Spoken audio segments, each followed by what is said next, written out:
Shalom Pak Tim, apa kabar Pak? Shalom Pak Bun, ya puji Tuhan kabar baik. Ya, terima kasih sudah bisa datang ke studio kami. Dan kali ini kita bahas yang ngeri-ngeri sedap nih Pak. Yaitu bagaimana mengelola keuangan di dalam keluarga. Iya. Nah karena uang ini dibilang nggak penting, penting juga. Ya. Urgent, sebenarnya benar-benar urgent juga. Iya betul. Nah jadi kita hari ini akan bersama-sama tentu dari Pak Tim nanti akan menjelaskan kepada kita semua bagaimana kita di dalam keluarga, khususnya sebagai keluarga Kristen mengelola uang yang baik. Gitu Pak. Baik. Nah Pak Tim, saya ingin mengajukan pertanyaan pertama. Kalau sebenarnya di dalam dunia yang kita hidup sekarang ini, kita sebenarnya dibayang-bayangi ataupun dipengaruhi oleh dunia film ya Pak. Iya betul. Khususnya sinetron, apalagi sekarang yang lagi drama Korea Pak. Iya. Nah drama Korea kan biasanya kan menampilkan wah segala macam tuh, hidup enak, materialistis dan juga dengan sebagainya. Nah ada satu filosofi dari beberapa orang, khususnya juga yang mempengaruhi kehidupan kita sebagai orang Kristen, bahwa kalau misalnya kita banyak harta, maka kehidupan kita itu akan jauh lebih baik. Nah, coba Pak Tim, bagaimana kalau menurut Alkitab, gimana tuh Pak Tim ya, menurut kekristenan ya, tentang hal ini? Ya, thank you Pak Bun untuk pertanyaannya. Memang benar hidup kita tidak bisa lepas dari media sosial. Dan media sosial itu secara langsung, tidak langsung mempengaruhi kehidupan kita. Jadi akibatnya di dalam media sosial banyak orang terpengaruh oleh satu filosofi yang mengatakan ya kalau saya banyak uang, saya kaya, maka hidup saya akan lebih baik. Nah pertanyaannya apakah benar filosofi seperti ini? Nah kita harus tahu apa itu artinya lebih baik. Lebih baik kalau dalam pengertian hidup menjadi lebih mudah, itu mungkin benar. Karena uang itu punya kuasa, tapi tidak maha kuasa. Uang bisa membuat banyak masalah menjadi selesai. Tetapi kalau lebih baik diartikan sebagai bahagia, menikmati hidup, mencapai kepuasan hidup, saya kira tidak benar. Mengapa tidak benar? Karena uang itu adalah dunia materi. Sedangkan kebahagiaan itu terkait dengan rohani, yaitu jiwa seseorang. Jadi dua dunia yang berbeda. Uang, materi diciptakan bukan untuk mencukupkan atau memuaskan kebutuhan rohani kita. Nah, saya kasih ilustrasi. Ya kalau orang sakit, misalnya sakit berat, katakanlah misalnya sakit kanker ginjal. Kalau ditempel dengan koyo atau dikasih balsem, sama-sama obat, tapi nggak mungkin menyembuhkan.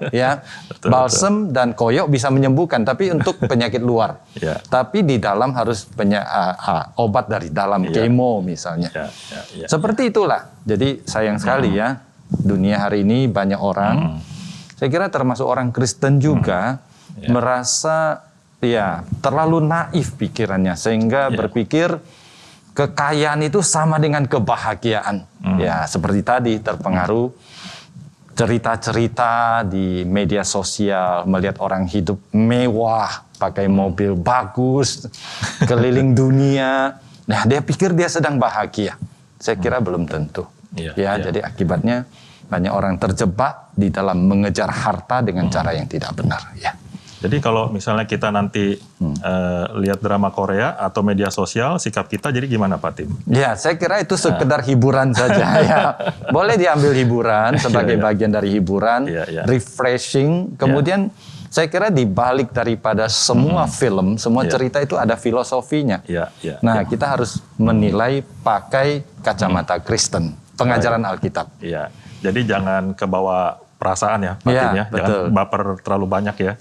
Betul. Nah Pak Tim, tadi kan kita udah sangkut pautkan dengan tentang pengaruh film, media sosial dan lain sebagainya. Dan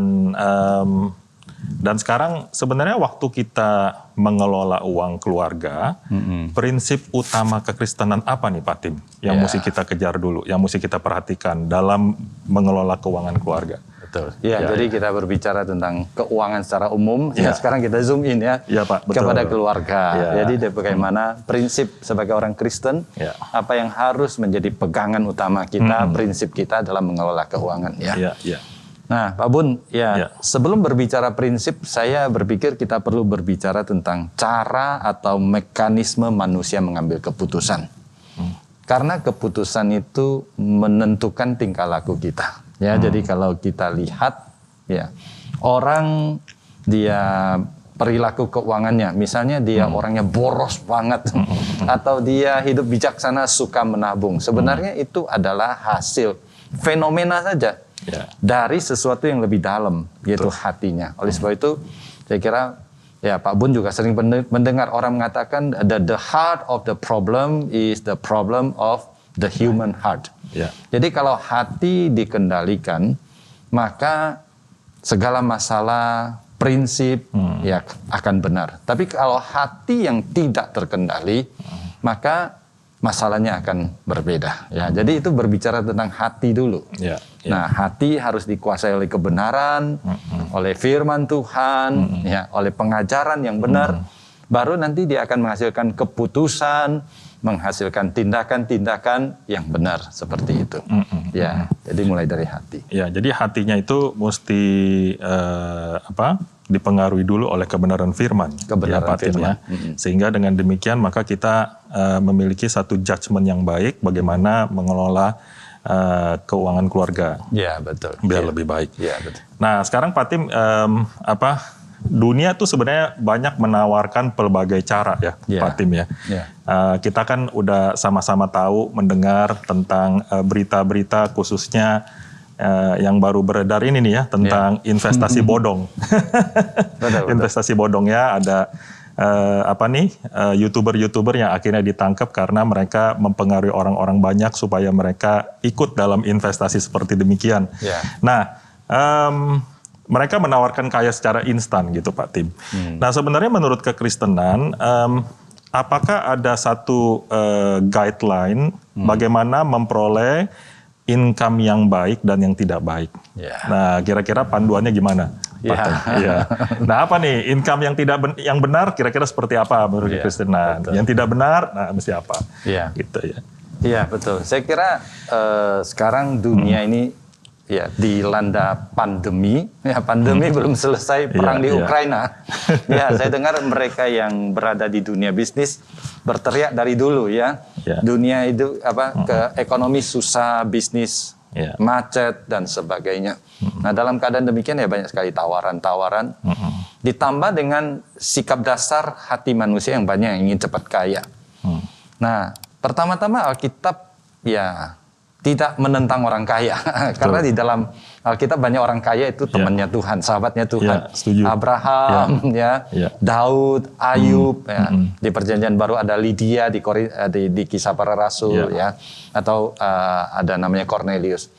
Mereka adalah orang-orang saleh yang kaya. Jadi kaya tidak masalah. Yang Tuhan permasalahkan saya kira cara mendapatkan kekayaan yang tidak benar.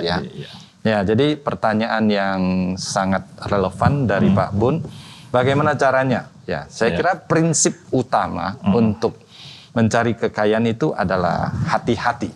Prinsip hati-hati. Supaya tidak jatuh ke dalam perangkap dan penipuan. Ya, sehingga banyak orang pengen untung tapi buntung. Pengen untung tapi buntung. Ya, jadi prinsip pertama sekali lagi hati-hati. Nah, hati-hati ini mencakup beberapa aspek berikut ini. Ya, sebagai orang Kristen, saya percaya hidup kita itu tidak bisa lepas dari doa. Jadi kita harus berdoa. Jadi sebelum kita melakukan sesuatu termasuk investasi, berusaha, bekerja, kita harus landasi dengan doa. Jadi misalnya kalau ada tawaran ini, tawaran itu, kita harus doakan. Benar-benar didoakan. Jadi tidak hanya pelayanan saja perlu berdoa. Kehidupan sehari-hari ya harus didukung dengan doa. Entah hikmat dan pimpinan Tuhan gitu. Betul, ya hikmat dan pimpinan Tuhan. Dan kalau memang itu dalam koridor kehendak Tuhan, biasa Tuhan memberikan damai. Nah, cuma hati-hati, kadang-kadang manusia itu manipulatif. Karena keinginan yang besar, ya apa saja dirasa damai. Udah doa nih, ya damai nggak damai. Padahal itu damai itu berasal dari Ya, keinginan yang kuat dari dalam dirinya. Jadi keinginan diri sendiri menutupi kehendak Tuhan. Iya, betul ya. Jadi karena keinginan yang besar, suara Tuhan jadi nggak kedengar. Suara Tuhan. Jadi harus hati-hati. Jadi doa tidak sekedar doa, tapi doa yang cukup, yang sensitif. Nah, setelah berdoa, saya pikir ada beberapa hal yang perlu diperhatikan ya. Yang pertama itu usaha itu, cara mencari keuntungan itu legal atau tidak. Nah, supaya tidak tersandung masalah hukum. Nah, saya percaya Alkitab mengatakan bahwa pemerintah itu adalah wakil Tuhan di atas bumi ini. Sehingga ketika mereka membuat peraturan, ya secara umum pasti bagi kebaikan orang secara umum. Jadi perlu perhatikan apakah ada unsur ilegal di dalamnya, diakui pemerintah atau tidak. Kemudian yang kedua, kita harus memperhatikan apakah usaha itu jelas atau tidak.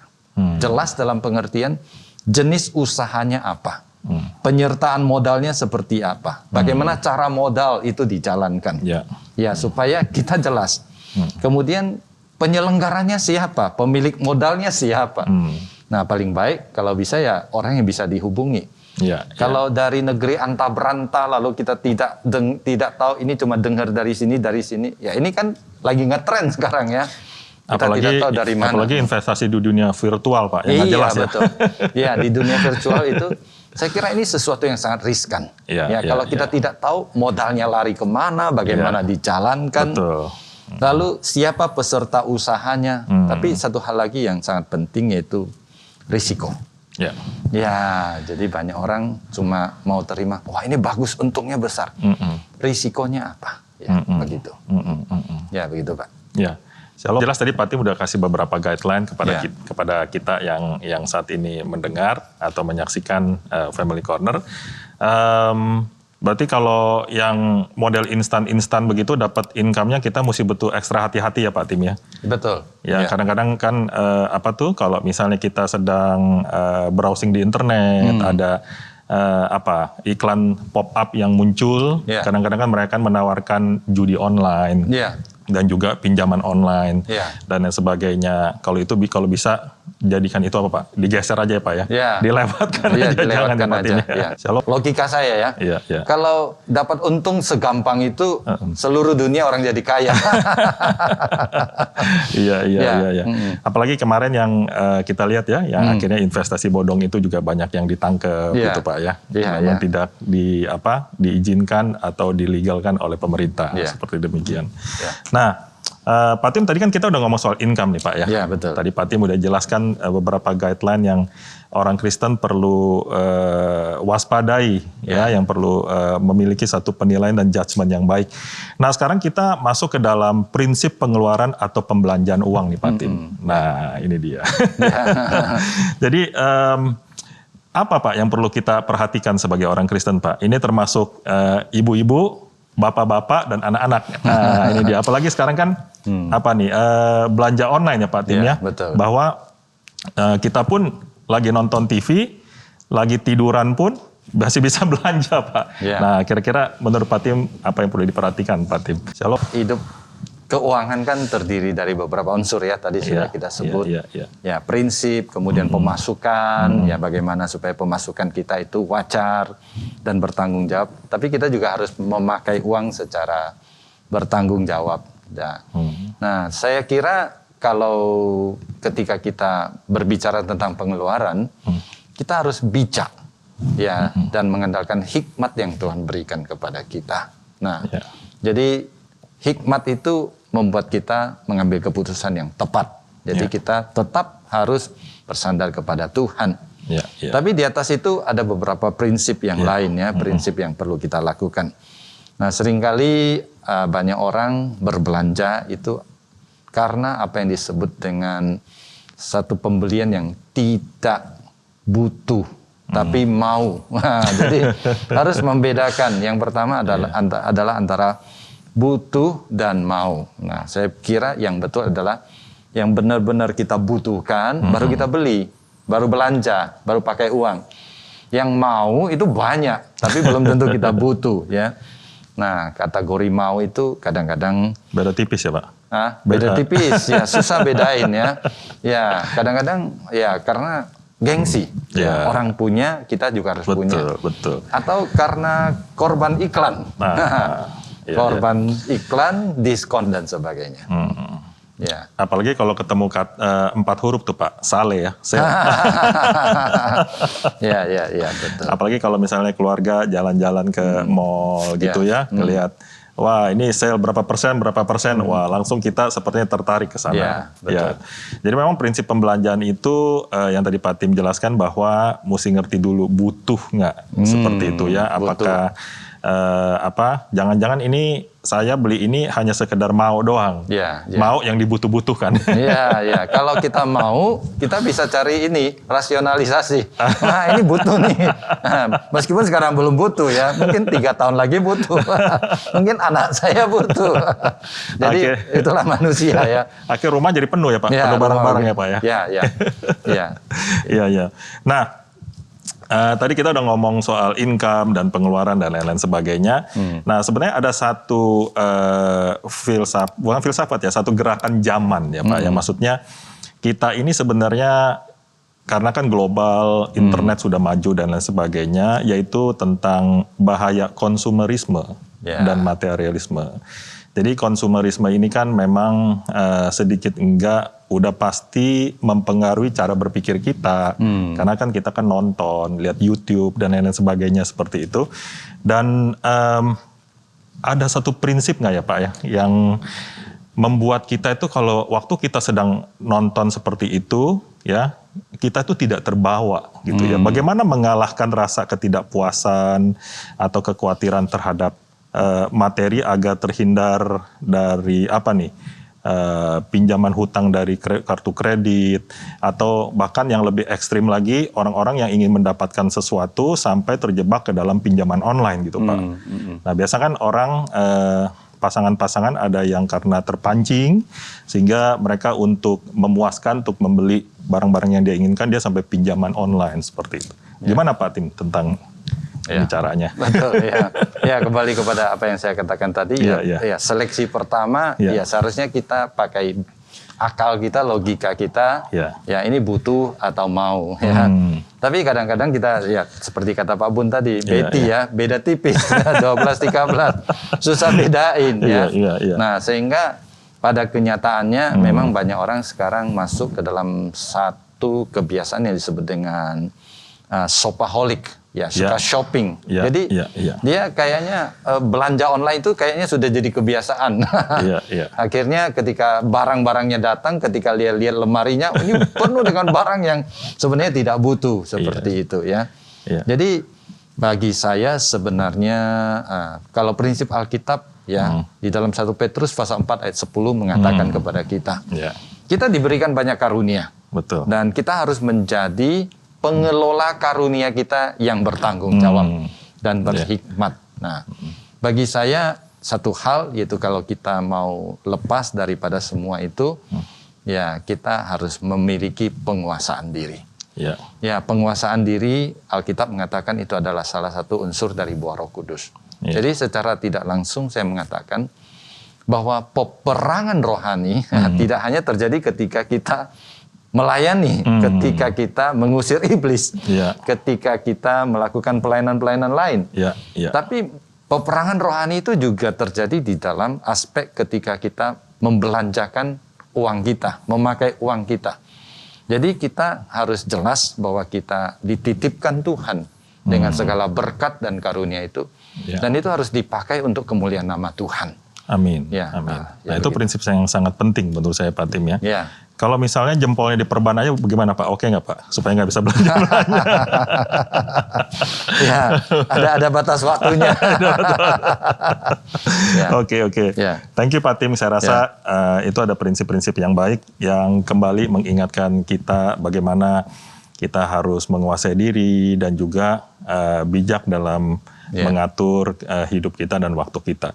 Mungkin Pak Tim ada juga yang perlu kita garis bawahi bahwa kadang-kadang kita juga perlu mengisi waktu kita dengan hal-hal yang rohani ya Pak Tim ya. Supaya kita juga nggak terjebak mengisi kehidupan kita ngelihat penawaran-penawaran yang ada di dalam gadget kita seperti itu Pak Tim. Jadi misalnya ikut kelompok Bible Study dan juga ikut kelompok kecil seperti itu ya Pak Tim. Oke. Nah, sekarang kita ngomongin soal income nih Pak. Nah, ini dia. Jadi menurut Pak Tim itu nasihat untuk menambah income keluarga, ya. Kapan waktunya dan kira-kira apakah ada langkah-langkah singkat? Karena kadang-kadang Pak Sutri suami dan istri saling tidak sama nih dalam hal ini. Misal suaminya udah kerja terlalu keras, lalu istrinya bilang, "Pak, ayo dong nambah income dong. Kan ini kan pengeluaran makin banyak." Tapi suaminya malah bilang, "Enggak, kita cukup-cukup aja kok, nggak perlu." Nah, seperti itu. Nah, kalau menurut kekristenan dan menurut Pak Tim, itu kira-kira kapan Pak waktunya Pak? Kalau misalnya kita harus nambah income gitu ya. Betul, ya. Pertama-tama kembali kepada prinsip keluarga saya kira Pak Bun ya. Ya, keluarga itu kalau suami dan istri sudah disatukan, Alkitab mengatakan 2 jadi 1. Ya, 2 jadi 1 tidak hanya secara fisik, tapi 2 jadi 1 harus pikiran harus disatukan, hati, jiwa, tujuan hidup. Kemudian perjuangan juga harus bersatu. Sehingga ketika keluarga mempunyai kesulitan ekonomi, itu tidak hanya tanggung jawab suami, tapi juga tanggung jawab antara suami dan istri. Ketika keluarga berpikir tentang income, itu tidak hanya urusan suami, tidak hanya tanggung jawab suami, tapi suami dan istri sama-sama. Sehingga prinsip pertama adalah harus ditanggung bersama. Kemudian ketika berbicara tentang, ketika melihat kondisi, bagaimana supaya income bisa bertambah, saya coba browsing, saya melihat gini, ada tiga kata. Yang pertama adalah tambah, yang kedua ganti, yang ketiga kurang. Apa artinya? Tambah, ganti, kurang ya Pak? Tambah, ganti, kurang. Tambah itu artinya tambah orang yang bekerja, supaya income-nya bertambah. Jadi keluarga harus diskusikan. Misalnya kalau memungkinkan karena kebutuhan besar, maka tidak hanya suami yang bekerja, tapi istri juga cari pekerjaan. Tapi harus didiskusikan akibatnya apa dan bagaimana untuk menyelesaikan akibat itu. Atau suami tambah pekerjaan sampingan dan sebagainya, itu tambah ya. Nah, atau kalau berani minta tambah gaji kepada bos. Itu tambah ya. Nah, ganti. Nah, ganti mungkin itu secara teori sih ya, tapi mungkin dalam kondisi seperti ini tidak terlalu realistis ganti pekerjaan, karena sekarang kondisi susah. Ganti pekerjaan atau ganti cara bekerja. Nah, jadi banyak orang berpikir kerja keras tapi tidak efektif. Nah, itu juga tidak baik. Jadi saya percaya tetap perlu berusaha supaya efektif. Nah, ketiga itu saya berpikir kurang. Apa itu kurang? Kurangi pengeluaran yang tidak perlu. Jadi ketika pengeluaran berkurang, maka itu artinya income bertambah. Setuju. Jadi kurangin hidup yang konsumtif, seperti kata Pak Bun tadi, banyak ikutin PA, banyak ikutin kelompok orang-orang Kristen. Saya kira itu membantu dalam pengertian ketika kita mempunyai masalah, kita cerita sesama orang Kristen, kita saling menguatkan dan kita dapat prinsip kekristenan dan kita jalankan bersama. Saya rasa itu baik ya yang tadi Pak Tim sarankan kepada kita. Ya memang kadang-kadang memang waktu pasangan suami istri, mereka kalau tidak memiliki satu hati, satu pikiran, kadang-kadang suaminya masih mengikut jalannya yang lama, belanja yang berlebihan, istrinya juga belanja yang berlebihan, maka udah pastilah anggaran dalam rumah tangga pasti akan selisih dan juga bisa menyebabkan kekacauan dan konflik. Gitu Pak Tim. Kalau kita ke next pertanyaannya ya Pak pertanyaannya. Apakah ada langkah-langkah penerapan dalam mengelola keuangan keluarga secara benar Pak Tim? Langkah-langkahnya gimana nih? Apa dulu yang mesti kita perhatikan step? Dari tadi kan kita udah ngomong masalah, terus ada ngomong tentang income dan pengeluaran. Nah sekarang penerapannya nih Pak Tim, gimana Pak Tim? penerapannya ya. Saya kira ada tiga hal yang diajarkan oleh Alkitab. Yang pertama di dalam berhubungan dengan keuangan keluarga, kita harus selalu bersyukur. Nah, bersyukur itu adalah salah satu kunci ya di mana kita berbahagia. Jadi kita berbicara tentang uang, kita berbicara tentang penghasilan, pengeluaran. Ujung-ujungnya apa? Ujung-ujungnya bahagia kan? Nah, saya kira orang yang berbahagia adalah orang yang tahu bersyukur. Setuju. Ya, jadi pertama adalah bersyukur. Nah, bersyukur ini memiliki kekuatan yang besar. Ketika kita bersyukur, maka kita mengakui bahwa ini kita miliki itu adalah dari Tuhan. Itu yang pertama. Yang kedua, ketika kita bersyukur, maka kita yakin Tuhan akan cukupkan segala kebutuhan kita. Yang ketiga, ketika kita bersyukur, maka kita pastikan bahwa usaha kita, pekerjaan kita, itu sesuai dengan kehendak Tuhan. Nah, saya katakan bersyukur adalah salah satu indikator yang paling murni untuk mengukur apakah pekerjaan kita itu sesuai dengan kehendak Tuhan atau tidak. Saya kasih contoh yang agak ekstrim. Jika orang cari uang dengan cara yang tidak benar, katakanlah dia pergi berjudi. Lalu dia judi menang banyak. Nggak mungkin dengan uang yang banyak dia bawa pulang, dia bilang, Tuhan terima kasih, kasih saya kepintaran. Nah, dapat uang dari hasil berjudi, dia nggak mungkin bisa bersyukur kepada Tuhan. Jadi kalau ketika seseorang bisa bersyukur kepada Tuhan, itu satu indikator. Jadi pertama bersyukur. Prinsip kedua di dalam Alkitab adalah rajin. Rajin ya. Dalam 1 Tesalonika pasal 3:10 mengatakan, barang siapa tidak bekerja, janganlah ia makan. Nah, ini sebenarnya adalah satu sindiran. Siapa tidak bekerja, bukan janganlah ia makan, dia nggak akan punya makanan. Saya kira pepatah bahasa Inggris juga mengatakan kan, early bird get the worm jadi burung yang paling pagi akan dapat cacingnya. Itu satu pepatah mengatakan kalau kita rajin, Tuhan akan memberkati kita. Rajin bekerja. Jadi tidak hanya bersyukur tapi rajin. Prinsip ketiga, ketika kita menjalankan masalah keuangan di dalam keluarga adalah terkait dengan larangan dari Tuhan supaya kita tidak dikendalikan oleh ketamakan. Hati yang tamak. Ada orang mengatakan hati manusia sejak jatuh ke dalam dosa itu ibarat sebuah tangki yang besar yang tidak ada lubangnya. Diisi dengan materi apapun juga tidak akan puas. Dan itulah ketamakan. Lubang itu hanya bisa ditutupi dengan bersyukur dan berkat Tuhan. Jadi ketika kita bersyukur, kita tahu berkata cukup dan berterima kasih kepada Tuhan. Orang yang tamak tidak pernah merasa puas. Dan orang yang tamak akan menghalalkan segala cara untuk mendapatkan uang dan kekayaan. Nah, kita lihat banyak orang sebenarnya sudah kaya, sudah hidup nyaman, sudah mapan, tapi masih menggunakan berbagai cara yang tidak benar. Menipu orang, melanggar hukum untuk mendapatkan kekayaan. Nah, itu hidupnya dikendalikan oleh nafsu ketamakan. Jadi 3 hal, bersyukur, rajin bekerja, dan jangan tamak. Pak Tim, kalau misalnya ada sesuatu yang bisa mungkin dibagikan kepada kita pada hari ini, menurut Pak Tim kalau untuk mengelola keuangan ini, kalau misalnya kita sekarang ngomong tentang persentase nih Pak, misalnya kira-kira menurut Pak Tim, untuk persentase misalnya investasi berapa persen, belanja berapa persen, berapa yang mesti ditabung berapa persen, ada panduan-panduan yang mungkin singkat nggak Pak Tim yang bisa disampaikan? Yang jelas 10% harus dipersembahkan kepada Tuhan. Betul, setuju.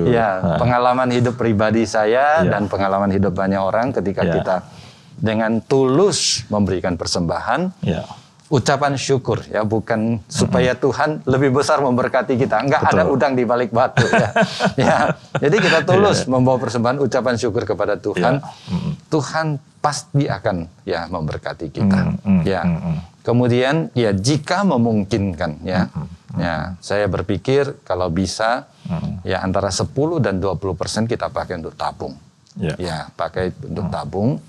Kemudian ya sekitar ya setelah itu ya untuk hal-hal yang primer, hal-hal yang perlu. Ya paling ya kalau 10% dikurangi ditambah 20% untuk tabung 30%.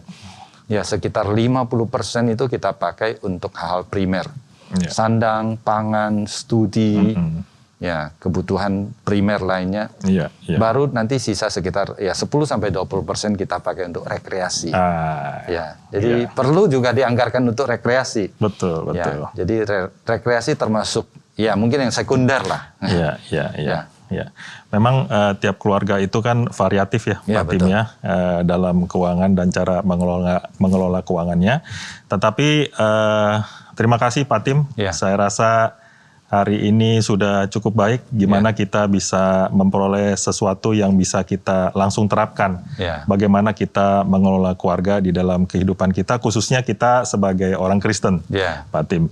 Baik, terima kasih Pak Tim. Saya rasa apakah Pak Tim ada sesuatu yang perlu disampaikan nggak kepada sobat pasutri kita? Rekan-rekan ya.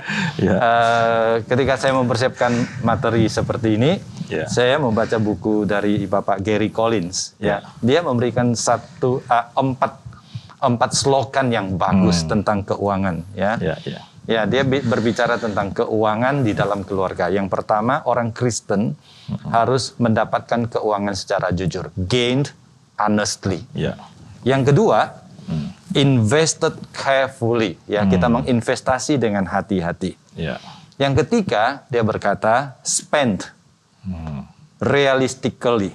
Jadi ketika kita menghabiskan, memakai realistik. Yang keempat, shared joyfully, bagikan kepada orang dengan penuh sukacita. Jujur mendapatkan, kemudian menginvestasi dengan hati-hati, memakai dengan bijak. Kemudian jadi orang yang suka membagi dengan sukacita. Baik. Terima kasih lagi Pak Tim. Sama-sama. Sebagai penutup, apakah Pak Tim boleh mendoakan kami semua? Baik. Silakan Pak Tim. Mari kita berdoa. Kami berterima kasih Allah Bapa kami yang ada di sorga. Engkau Allah yang baik. Engkau tidak hanya mengaruniakan keselamatan melalui putramu yang tunggal Yesus Kristus, tapi Engkau berjanji memelihara kami.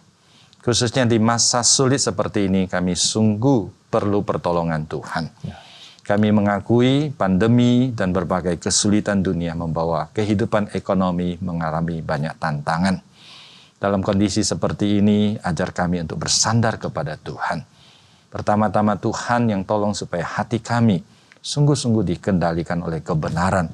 Sehingga kami tahu apa yang Tuhan inginkan, dan kami yakin Tuhan Engkau cukupkan segala kebutuhan kami. Kami berdoa Tuhan, Engkau juga mengajar kami untuk mengelola keuangan kami secara bijak, memuliakan nama Tuhan, dan menjadi berkat bagi sesama. Tuhan, kami berdoa bagi pasutri yang mendengarkan, keluarga-keluarga dari jemaat Tuhan. Tuhan berkati mereka, jika mereka sedang bergumul dengan pekerjaan, Tuhan karuniakan jalan keluar. Jika mereka yang sedang mengalami kesulitan ekonomi, Tuhan berikan hikmat supaya mereka dapat menemukan jalan keluar untuk menyelesaikan masalah ini. Terima kasih Tuhan, segala kemuliaan kami kembalikan kepada Tuhan. Demi nama Tuhan kami Yesus Kristus, kami berdoa. Amin. Amin. Terima kasih lagi Pak Tim yang sudah bersama-sama kami di studio dan ngobrol-ngobrol dengan saya. Semoga di lain kesempatan kita bisa ngobrol-ngobrol lagi ya Pak Tim. Amin. Oke, Tuhan berkati. Tuhan berkati.